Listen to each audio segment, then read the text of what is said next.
Good afternoon, everyone. I'm Dr. Laurie Davis, and you're listening to the Dr. Laurie Davis Show. And it's really great to be back on the air for season 5 coming up. I cannot believe it. Season 5, whew, according to my calendar, anyway. And today I'm really excited to have my good friend Ramin Modiri join us, and we're going to have a conversation about that terrible taboo subject called money. Money, money. All right. Ramin, welcome to the show. Thank you so much, Dr. Laurie. Appreciate it. It's always a pleasure to join you. Thank you. You're welcome. And Ramin and I have been, cooking up a storm for the last few months, probably about 7 months. We've been working away because of some common interests and areas that we know there's huge needs. And we're going to talk about that. But today is our very first official call in show. So I'm just going to flash the number up on the screen. If you want to give us a call, just dial 1-825-420-2011. That's 825-420-2011. I have my trusty little phone here right underneath my microphone. And if you want to give us a call in, that would be awesome. Right now, we're streaming live on www.e360 TV. And we're also streaming live on our YouTube channel, Laurie Davis Show Host YouTube channel, and also on our Facebook page, Self Worth the Missing Link Superstars. So you can get a hold of us through any of those streamings. And of course, the network archives the show and it goes into the file. And you can go in after and listen to our show if you haven't had a chance to be here live today. So those are just kind of a few little housekeeping things that I wanted to share. All right. Well, Ramin, let's start off by having you share a little bit about your background in finance. I don't think anybody would ever get tired of hearing that, other than you, of course. So, so just give us a little thumbnail sketch of, some of the things that you've done in the world of finance. Over to you. All right. Thank you so much. Yeah, actually, when I share my story, I always say I have no business of being in business of finance because like many people from my culture, the parents always wish their children to be either a doctor, a lawyer, or engineer. So I went to school to become a neurosurgeon, and that was my dad's wish. And I know since I was age 5, they would not call me Ramin, they would call me doctor. So that was like instilled in me. So based on his desires, I actually went, and unfortunately I had to work a lot, so I couldn't attend all my classes. I did okay, but my passion was numbers. I really loved math, computers, and I became actually a graduate as an actuary, which is involved with statistics. If people who drive it, they have insurance, it's the actuaries who come up with these numbers, or when you do a retirement, they come up with the figure how much your pension should be. And I thought, this is great. I got out of, when I graduated, I thought this is going to be a fantastic career to be in. I love numbers. It was the most boring thing in my life. I never quit anything. I quit that one. So I passed my exams. You're supposed to do 5. I was in my sitting room for my 3rd. And I was coaching soccer. And one of the parents said, Ramin, you're good with people. Why don't you get involved with finance and investing? And that's how I got my securities license. And then, this is 1985 and beginning of a bull market. And eventually some of the friends that I knew, they said, oh, Ramin, the business, they started, investing with me. So lo and behold, a lot of them were in the business of soccer. They were soccer players or ex-professional players. And one thing led to another. And they all said, oh, Ramin is doing our finances. And, timing is everything. It's 1985, beginning of a bull market. And we did very well that year. And it was a market, but they thought I was the genius behind it. So I was not. I was just so lucky. And that really forced me to really learn as much as I could. Here I was like a 23-year-old, beginning of my career, and whatever I could get a hand on, any degrees, any certificates, I had to go. And one blessings that I had, being born, raised outside the United States, we were very much exposed to cultural and traveling and cultural experiences, the currency exchanges. So, and I found that like in the 1980s, everything was America, America. And I said, you know what? There's a need for international understanding of investing. So I really specialized on international emerging markets and commodities, currencies, something that there was not a lot of strength here. So that became my niche market. And fast forward, and now this is my 39th year in investment and finance. So it's been a Wow. fantastic journey. And yeah, and I do trading and investing, and I teach classes and mentor. So yeah, Mhm. so Awesome. So your most recent interest though is when I met you, and you know probably exactly how long ago that was because you keep very good records. But we're coming on to, 2 years. yes, And when we first met, I recognized that there were so many things that I don't know about money and about finance. And I know a lot about business, but that includes finance. And, I've made a lot of big mistakes. I did some things right, I did some things wrong. But most recently, your passion has become education. So let's talk a little bit about who you want to target. And I know we've had conversations about the fact that as a woman, my financial education was very limited. And I know that's part of what you present and what you talk about when you're working with our females.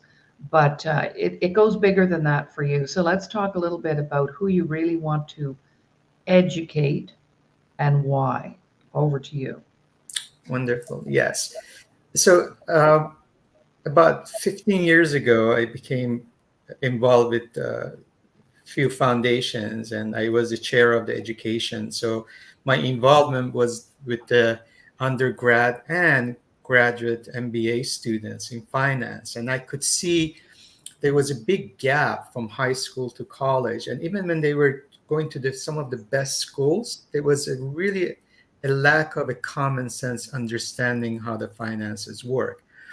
And the other part was I also noticed there was not as many female students as male. But the interesting part was the females, they were very focused. They really wanted to prove something, and they really listened well, and they turned out to be much better investor and a trader than male. So that was something that I really took a note, and I thought, you know what, education lacks in, actually I've looked at globally, but not so much so, like for instance in um, Pacific Asian countries, but in Western world and especially United States, the children go to high school and they don't have any education about life, about especially finances, and their teachers are usually their parents, and they've never had that education themselves. So um, by getting involved with this, and I put a really a mission to really help our younger generation, but then we have the present generations have had the lack. So basically, education is not just the way the curriculum, mechanics of it, because we have access to lots of information. I mean, because of the social media, with internet, you have a lot of, again, information out there, but there's not much knowledge. Knowledge is the organized information, and there is the bits and pieces. And there's an old saying, little knowledge is worse than no knowledge. So people go watch one video and they think they are expert at something. They read a book, they think, oh, they got it. And unfortunately, it takes many layers of things, which is one of the most important things that you're the authority of, is the inner self, the self understanding, the self belief, knowing that where they come from. So basically that's the source of the problems that we have now. So that's what I've been doing. In 2018, I retired from my portfolio management, investment management, and I've been focusing on just the education, whether individual mentorships on trading or investing. We have podcasts, and now we have a teens group, and we will have a women's and finance and investing. So, like to help underprivileged communities that we are working on. So, because there's just so much out there, and once a person has that confidence and competence, and that's the competence word which has been missing, then they feel good about themselves and they're willing to grow. It's the Mhm. fear that stops them because they Mhm. never think they're enough. Mhm. Exactly. And if we were to look back in, particularly in my generation, money was not anything that the family discussed. Mhm. I had no idea how much my dad made. I didn't, this information was not privileged to us. We learned the difference between a quarter and a dime and a nickel, and that was pretty much our financial education. There was nothing around wealth building, or as you and I are going to call it, prosperity. Prosperity. Correct. And actually, one of my clients this morning, because they did a workshop on prosperity last week, and part of their homework was to establish how having a prosperity mindset would impact our business. And she actually went ahead and looked up the Latin version of prosperity, pro meaning for, and cers meaning hope. And the whole word is all about for hopefulness. And as it's translated from Latin, which I thought was very interesting. And thank you, Kay, for doing your research and development work. We have such cool people in our workshops these days. So, yeah, so then, of course, we have the, I was corrected this past week by a young man. He says, Laurie, I think you should be saying the current generation and the next generation, because I'm 20, but I'm in the current generation out there right now. And I thought, yeah, that's pretty cool. Leave it to a kid, hey, to call you out on your stuff. I, and I relayed that to you. So we were on this mission for health and wealth for the next generation. And as my friend says, Laurie, the current and the future generations. Yes. Because of, we know that information rolls downhill, but so does the lack of information roll downhill, Correct. right? And we have a lot of people out there still living with a depression mentality. Let's talk about that for a few minutes, because I think a lot of people can connect with that. My parents were brought up through the 30s, the depression. And that's when they saved every little bit of tinfoil, or they were rationed because of the wars and whatever. And still today, not just my generation, but the next one down and the next one down can inherit those belief systems. What do you know about that? Especially when it comes to people who want to move ahead and get out of that. When you're dealing with your clients, you probably pick up on the fact that, oh, wait a minute, they have a, they want to be rich, but they have a poverty mentality. Would that be true? Oh, absolutely. I mean, that is, uh, there's, this behavior finance has become a major part of our portfolio management and managing finances.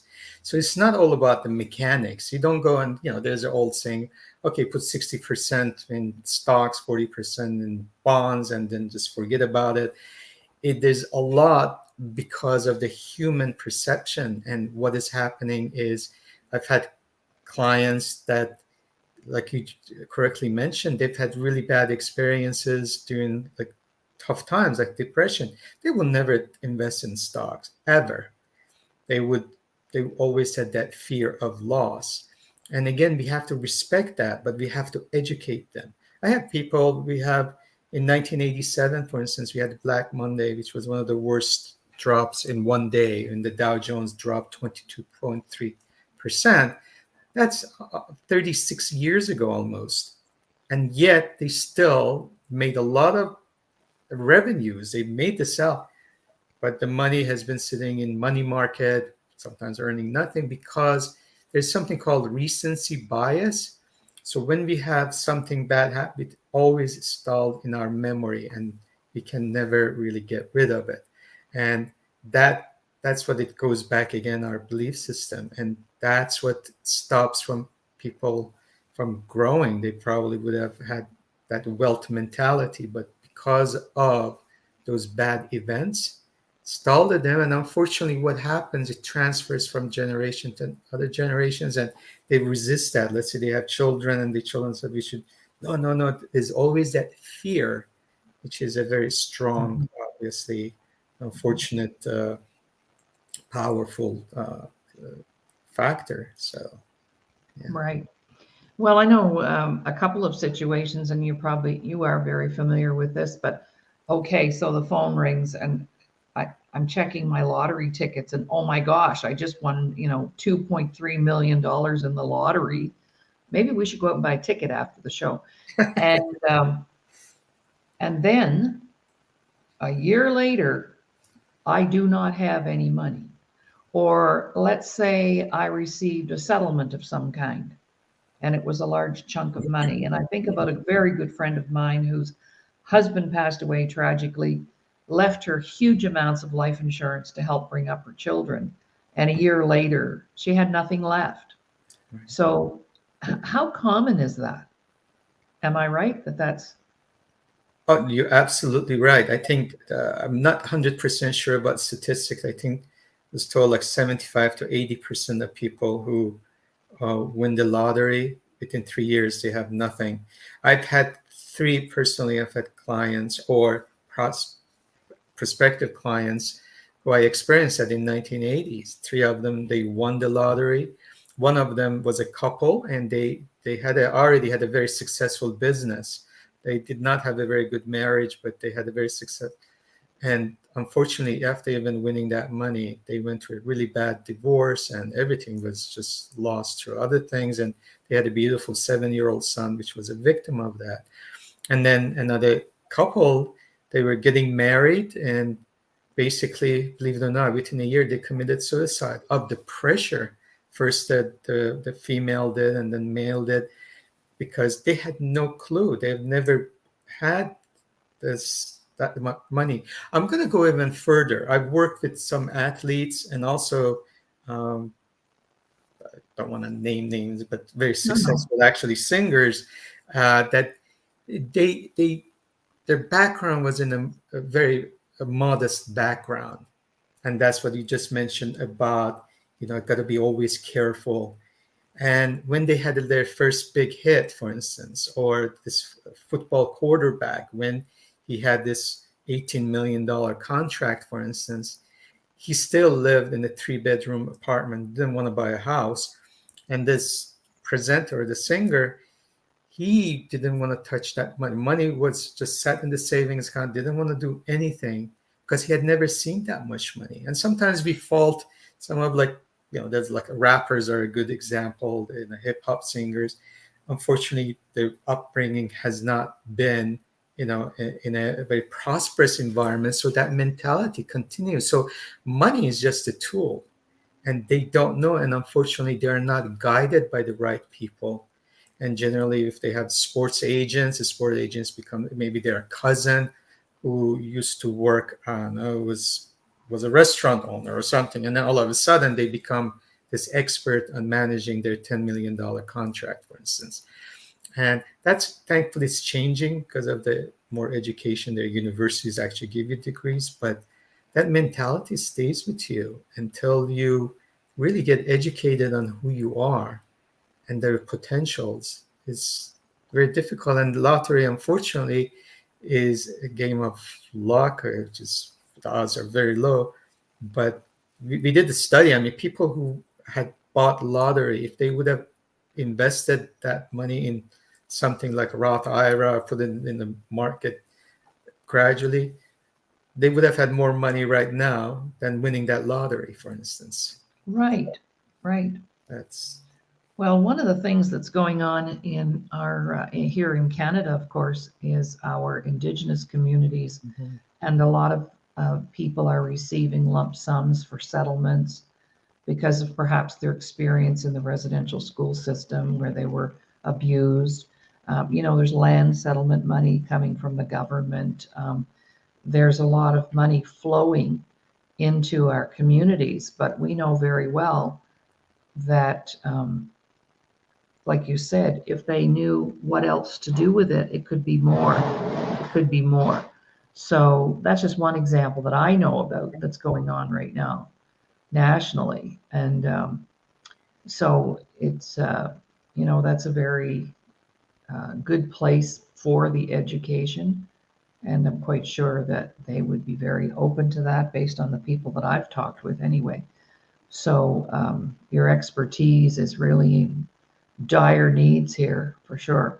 And not just, and when you talked about celebrities, we can go back in history and look at the celebrities that made it. They had a one night wonder song, or they had one good movie or whatever, and then made all this money. And then the next thing you know, they're in a hotel room taking their life.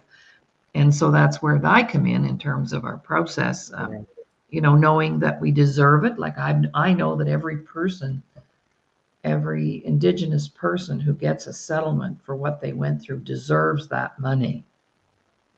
They deserve that money, but they may not know that they deserve that money. And then that's where the problems arise. So it felt like this friend of mine who, got that insurance money. The reason a year later she didn't have any left because, brother needed a new truck and mom needed the new roof on the house. And it was out of guilt. All of a sudden, I have all this money and my neighbor has nothing. This isn't right. Does that make sense what I'm saying? Absolutely. Yeah. Mm-hmm. So it's that worthiness factor. So let's talk a little bit about our project, what we came up with. Because when we got together, first you came as a client of mine, and then we got talking and figuring some things out. And we knew that if we could combine um, the whole concept of self-worth, which is the area that I've been working in for 30 plus years, and you focusing on the finance for 30 plus years, if we put the two things together, we'd really have a very powerful, strong educational model to put out there. And that's kind of, I'm just explaining that to our viewers. That's kind of how we've put it together. So um, let's have you share about, we do have a workshop series called 100 Shades. We started out with 100 Shades of Entrepreneurship, which Ramin took those workshops, never missed one, by the way, had perfect attendance. And then we have 100 Shades of Leadership. We actually have 100 workshops in leadership. And then we came up with our workshops, 100 Shades of Prosperity. So Ramin donated 50 workshops and I donated 50 workshops. And now we have 100 hours of mentorship for anybody who's interested in changing some of those beliefs that we've just talked about or change the direction of their financial picture. So let's talk about the part that you're going to play in those workshops, Ramin. Thank you, Laura. I'll I have to say, in the 39 years that I've been working with families, individuals, businesses, the common things has been, the biggest concerns have been either it's the health, and I don't mean just physical health, it's emotional and mental health. And the second part has been finances. They have been the sources of the stress, whether again it's in relationships like marriages and that. So what we found out, if we can take care of those things, generally it leads to a happier life. And that is where the lack is. I mean, it's not just one or other, it's the combination of both. So if we can, again, show the guidance and the path, and regardless of the generation or the age that we are in, because we still got many more years to live, the sooner we can do it, the better it is. So that's how, again, this um, partnership came together. Again, the mental, physical, emotional health, spiritual health, plus having the financial. And again, there's always this concern about money. Again, we go back to money beliefs. Money is not evil. There's been studies done, and latest one March in Stanford University, that money brings happiness. It's just the way we use it and the way that as a tool. So basically, the way the workshops, as you mentioned, it will be, I will work on more on the quantitative sides, on a more of a mechanical sides.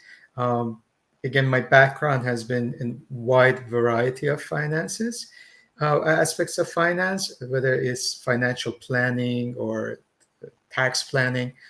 But my passion is mostly on the investment side of things, and our investments, whether it's in the commodities such as crude oil or gold and precious metals, um, agriculture, or whether it's in the currencies or is it the stock market, options, technical side of things, fundamental side of things. So I'll give you some ideas. For instance, some of our topics will be, initially, we want to go and talk about money. Actually, what is money? What is the role of money?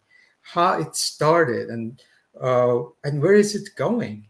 Has it lost its meaning? So that will be one of the workshops that gets started in that. We talk about all types of investing. It's not, most people you think about nowadays, it's like everybody's like wrapped up in Bitcoin, or they think about real estate or stocks. But there's so many other areas of investing and investment vehicles. And then we will talk about, for instance, some people are really interested in understanding the big picture on the macro side of things, understand the economics, especially now. I mean, most of the people around the globe, they're getting the feel of this high interest rates, the inflation, how it affects our day-to-day lives. So whether we work or we are works for someone else, or we are entrepreneur, or whether we retire, they affect us. So how we can understand the relationships of these factors, and how the central banks and on. I mean, we will talk about again how to invest in like commodities. We can invest, be good at in reading charts and technical analysis, how we can analyze a company. Everybody talks about Tesla or Apple, for instance. Yesterday, they came up with their new version of uh, their latest thing that, how does it affect the company? And so all of those, I mean, and again, the 50, they're full 50 um, workshops, and they're filled with information.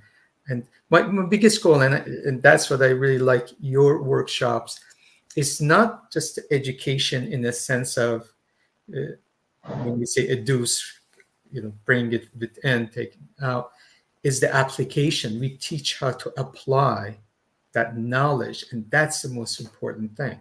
So it's not just the tools. Okay, I memorize this and I'm good at the trivia, but how we can apply that, and that's where it is the difference. Mm-hmm. Mm-hmm. And then I refer to my side, sort of the soft skills side, in terms of being comfortable with money, the difference between a poverty mentality and a prosperity mentality, um, manifestation, growing our money emotionally and otherwise, um, knowing that we deserve it. And if we don't think we do, then we'll explore why that is, so that we can eliminate some of those barriers to actually be able to implement what you're dealing with and what you're sharing. So we know that together it's like fire and oil, because nobody has ever really come up with that kind of a model where, like you said, you could go get your securities license, or you could go get your Bachelor of Commerce degree, or you could go get your teaching degree, or whatever, but it's very limited in the way that it gets presented. You're in rooms full of 100 people, maybe 200, 500 in the lecture theater. You don't ever get a chance to ask any questions. And so for us, I believe a big magical part is not that we've just combined the technical with the softer skills, but the delivery system of a 1 hour workshop twice a week. Your class time is 2 hours a week. That's very little time to invest in the kind of information that I know our clients are going to receive. That's nothing. It's peanuts. So I'm excited about it, and I can't wait for us to.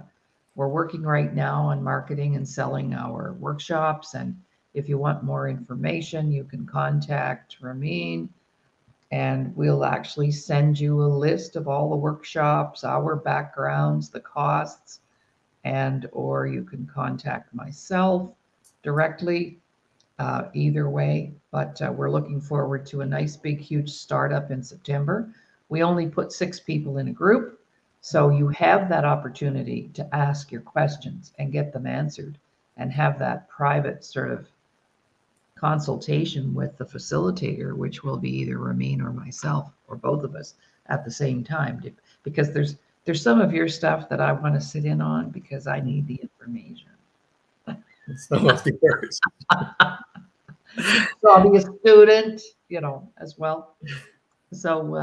So, yeah, we're really excited about it. It's called 100 Shades of Prosperity, and just most recently developed 100 Shades of Dysfunction, which is a preempt for why maybe people haven't got the money they deserve because they're dysfunctional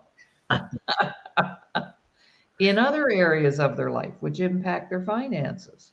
People who don't want to take a risk and try something different or get out of that boring job, or and we'll support you with all that because we've all been there. Ramin and I've been there. You name the situation, we've probably been through it. So that's our years, of course, of experience, right?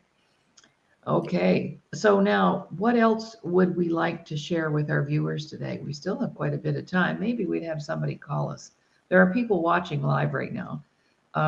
So, if you want to give us a call and just pose a question so we can test our call-in system, that would be really fun.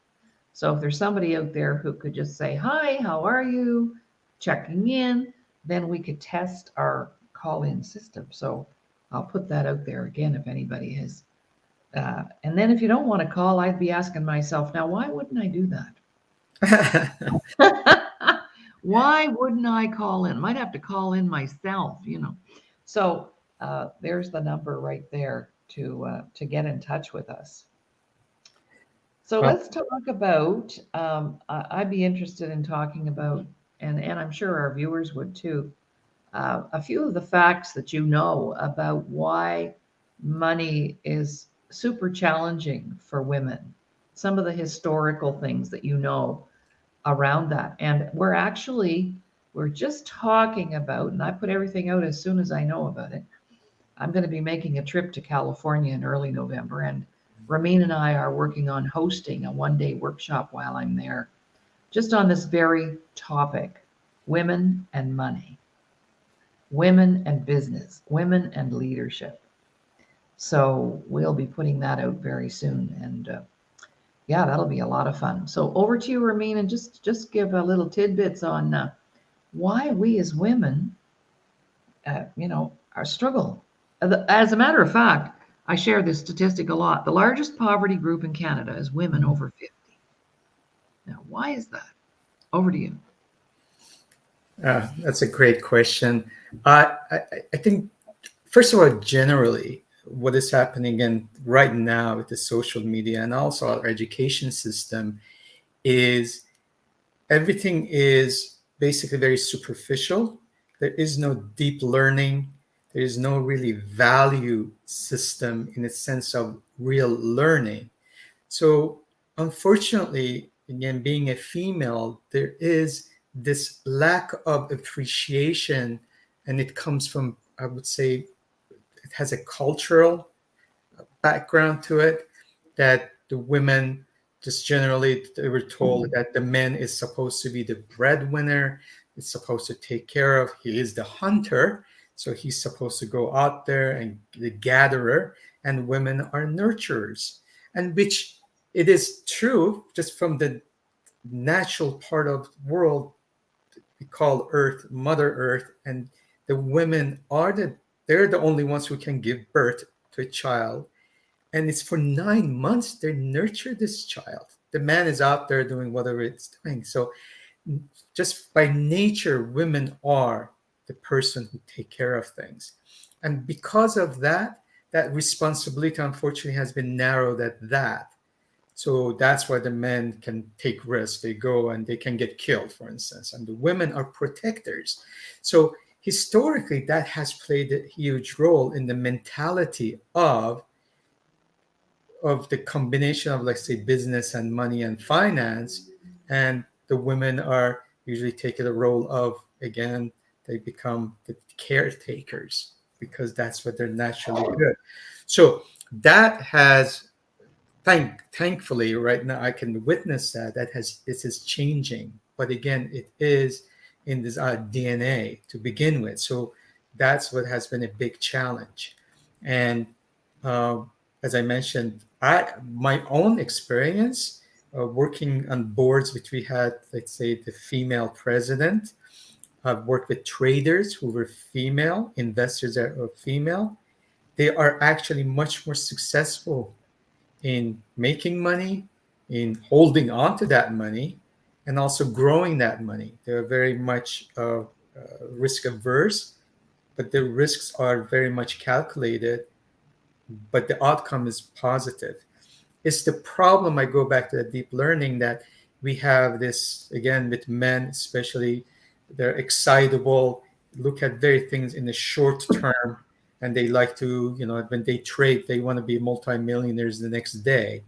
And that has become a lack of, again, achievements, and they're very egocentric, and women don't have that, and not as much as men, because it's all about competition. And although that's also changing, but that has been so. When you look back, as I mentioned, from the nature and nurture, there has been this disadvantage.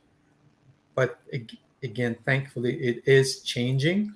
When we look at some of these emerging and developing countries, we see more and more female participation in university and education, but specifically in business side of things, and that's admirable.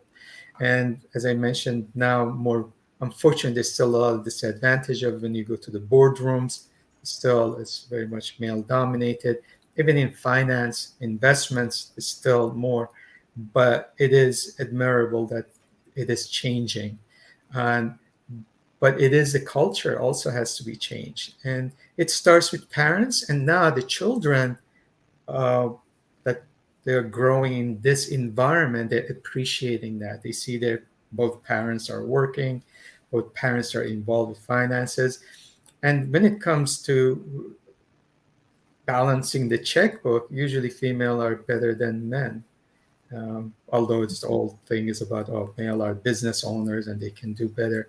But that's changing. But it all comes with education and self belief. That yes, we saw our grandparents and our parents, the father and grandfather was taking care of things, but now they see now it's changing.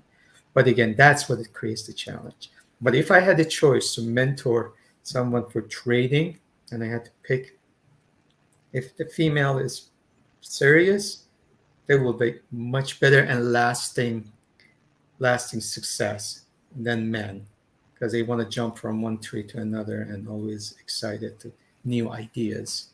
And Mm-hmm. the last thing I should say, and that's the reason, if you're up middle of the night after midnight, all the infomercials that come on is this actor man surrounded with these beautiful women in bikinis on a yacht. And that's the come on, oh, you got to do this real estate investing, or do you do this trading system. So that's their market, because they know how males, they can get excitable, and they're always looking again for the short-term rewards. And Interesting. yeah. I love that. Cool. Many years ago, probably about 20 years ago, I was in Toronto, just, on a layover on a flight, probably going to California, if the truth be known. And I decided to go buy a magazine, and this one attracted me because it had an all black cover, and the magazine was called Taboo.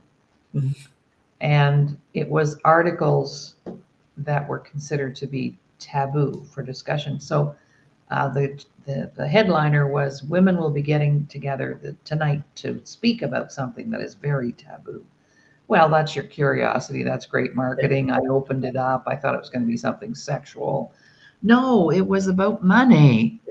And it said a group of women are going to gather tonight and sit around the table and talk about money. And that was considered to be Yeah. taboo, part of that whole culture of, what's not appropriate. And I thought about that and I went, wow, no wonder we're behind the eight ball. When you think about even just that kind of a marketing, putting that out there like that.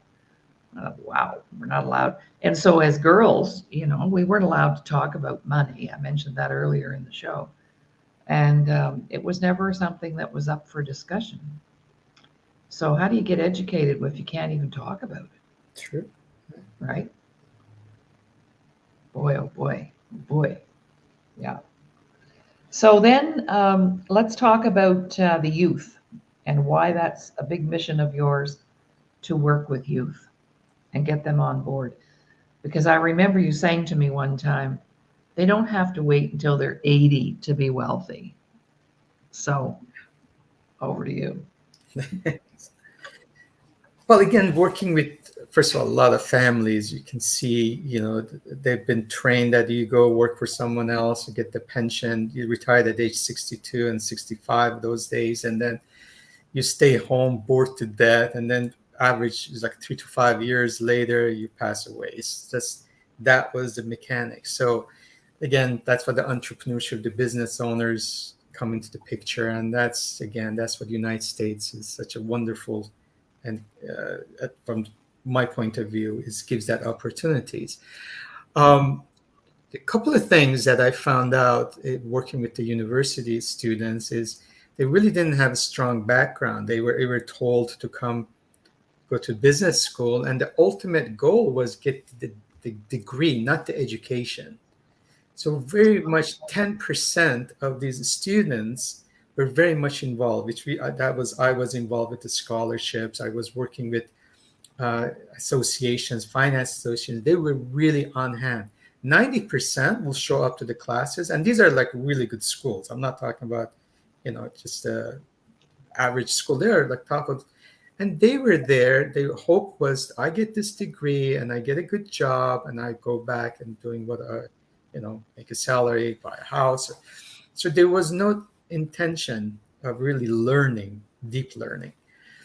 So the other thing we found out, when you look at some of the most successful investors, traders, most people know Warren Buffett or Jesse Livermore, which was the greatest trader. These investors and traders, there was something happened when they aged 12 or 13.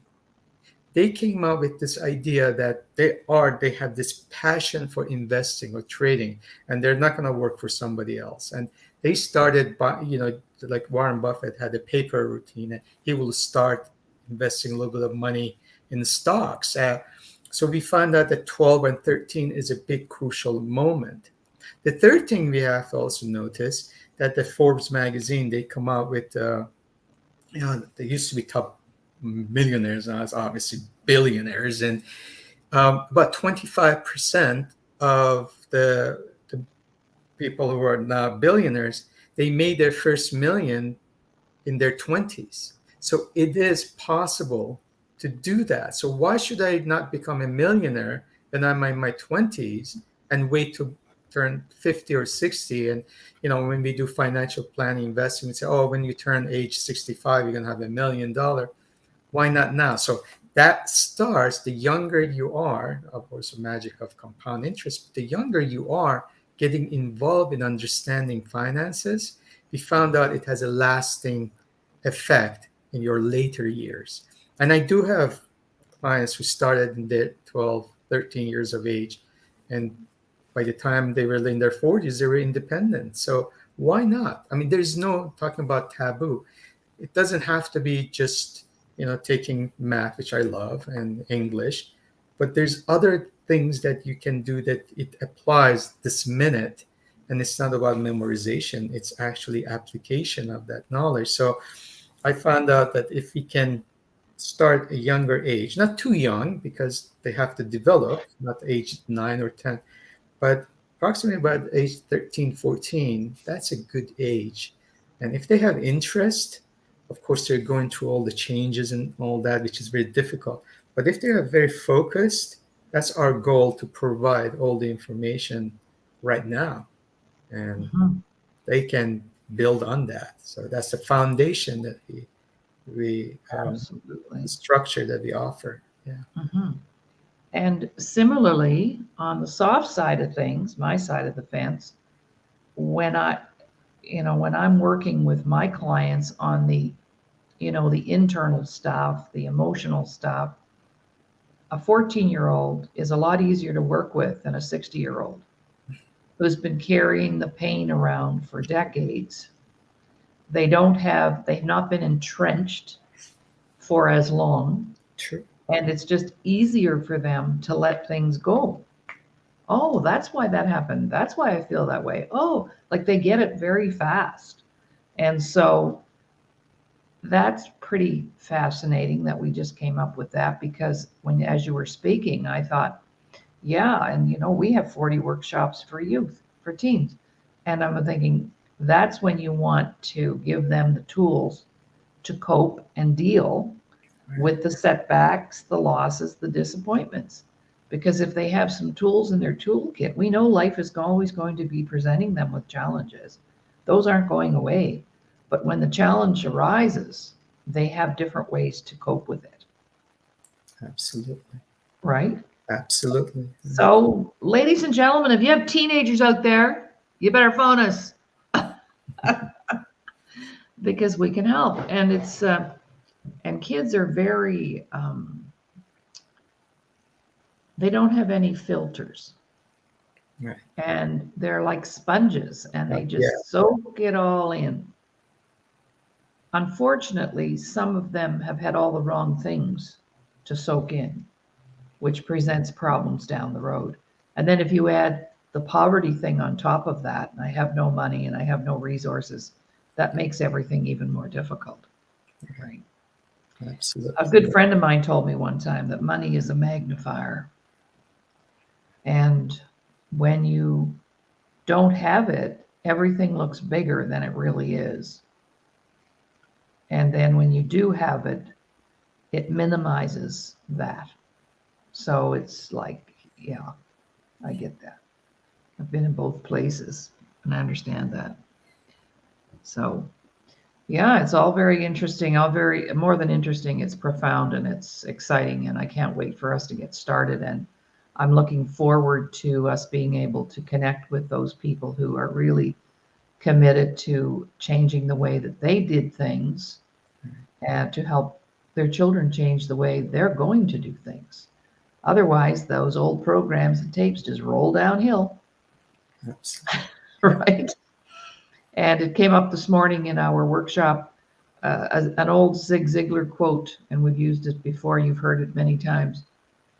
If you help enough other people get what they want, you'll always have what you want.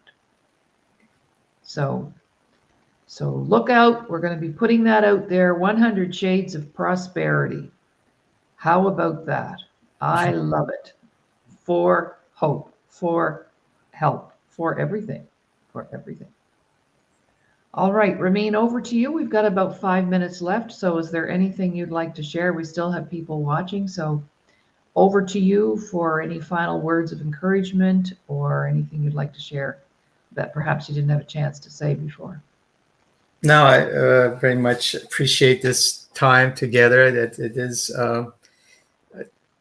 something that the way I look at it, the conversation we have, I look at what would I've done with my children or what I like to do with my children. And, the world is evolving and it really breaks my heart, traveling around the globe when you see that about 350 million children living in poverty right now. I mean, they have access, don't even have access to water. And you look at the roots of it, where it's coming from. Is it the control or opportunities? We think about athletes who are very famous now. There are other people who, if they had the opportunity, they could have been maybe even better athletes, or better educators, or better in science. So it's all about providing the opportunity. And we as human beings, we want to grow. Our body changes every day. So it is our thirst and hunger to learn. We are just bombarded with so much, again, information, which a lot of them are not productive. And our goal is to wean through that. And like you said, we help maybe one individual, one community, one family at a time, and they will change. They will change the world. So um, life is very limited. Our time is limited. So we have to um, take advantage of that. So, but I'm excited. I mean, I talk to some of these teens, and I say, oh my God, just so much potential. I also tease them too. I say, well, you're the one or my future, if you better stay healthy and wealthy to provide for my pension or retirement. It's just a joke, but they are our futures. And we as a group, this generation is the role model. That's what we have to change. I don't Mhm. care if you're in your 90s or 80s. I know changes are difficult, but we can always adapt in the sense of learning, because the human beings always want to grow. So we become role models. I know my mom was a great role model for my children, and she was in her 80s, and they looked up to her, and that's Mhm. what it matters. So we are Mhm. never too old or too young to Mhm. learn and Mhm. adapt. So, but That's it's been a pleasure. So I appreciate the opportunity, and hopefully we can do this more, and hopefully if people have any specific investment questions, if they like to call in, or financial questions, we'll be more than happy to help. mhm. Mhm. Yeah, well, we're going to do for a little next little while over the summer. We're going to do every Tuesday. There will be Ramin and I here to talk about finances, business, leadership, all the things that we know how to talk about, because it's all connected. Mhm. And it's like that balance wheel, or in our indigenous culture, we call it our medicine wheel. Right. And we need to be healthy physically, emotionally, mentally, spiritually. And so many of us have been out of whack, out of balance, and wondering why life just keeps throwing those curveballs, or why we can't get things on track. So, Ramin will be co hosting with me, and we're looking forward to a weekly show where people can call in and learn more about what it is that we have to offer. And I'm really not just excited about what we have to offer, I'm really proud of what we have to offer. And I don't know where else we would find this combination of information, talent, experience. It's right here. So I was blessed to have met Ramin, and I know he feels the same way, because together you can't climb the high mountains by yourself. And we're busy pulling in lots of great people to support the projects, and looking forward to being that one stop shop for personal and professional development, healing, and learning. So I'd like to share. I can't share names or anything, but uh, I have my very first in-person clients since before COVID this week. So I'm really excited about that, and that's where I shine in my Zen zone, and love working online too. But this is really fun, and cannot wait to have more of that going on here. All right. Well, I'm Dr. Laurie Davis. You've been listening to the Dr. Laurie Davis Show here on E360 TV. I'll just put our contact info up one more time if you want to contact Ramin about anything.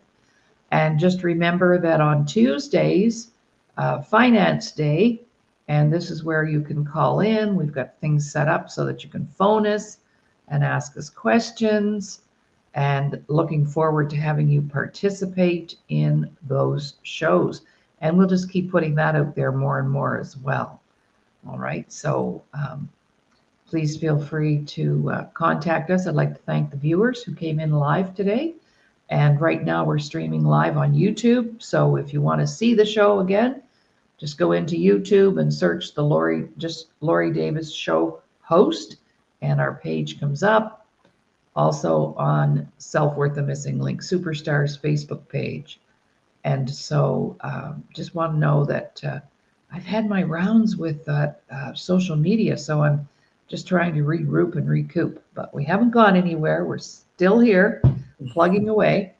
And I'll be back tomorrow, same time, same station. And we'll see you all then. So bye for now. Okay. Bye.